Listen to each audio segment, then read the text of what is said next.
And after dealing with a foggy and cloudy weekend, we are now seeing that sun return on South Padre Island. Definitely great conditions to be out on the beach, but we are seeing those breezy conditions right now. 80 degrees, dew point at 70, south winds at 19 miles an hour. And we're also seeing those winds gusting up to 25 and 30 miles an hour along our coastal area. So expect those highs on the island to be a bit on the cooler side for us here across the valley. 74 degrees for those highs. High tide at 4:11 this afternoon. There is a low rip current risk.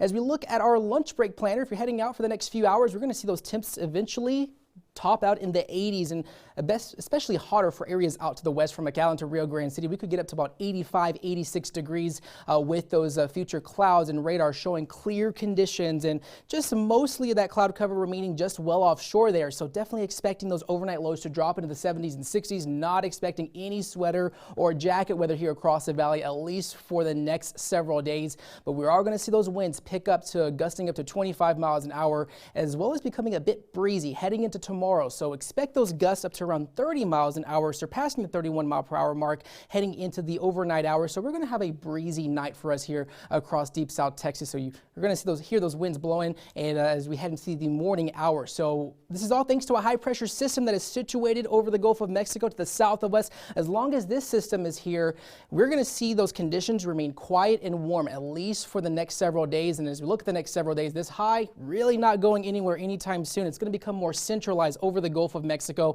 In turn, that's going to cause those breezy conditions of those offshore winds and humidity. It's definitely increasing for the next several days. Highs in the 80s, lows in the 60s. But as we head into the next several days here, we're just expecting quiet weather for us here across the valley with those highs getting up to about 84, 85 degrees. Looking like we're going to see our warmest day to be on Thursday with overnight lows in the 60s. Some of those overnight lows could definitely drop into the 70s at some point, but we are going to see this next weekend to be mostly sunny. We're going to have just a slight cool down heading into the start of next week, but we are expecting those conditions to remain mostly quiet and calm here across the valley, at least for the next several days.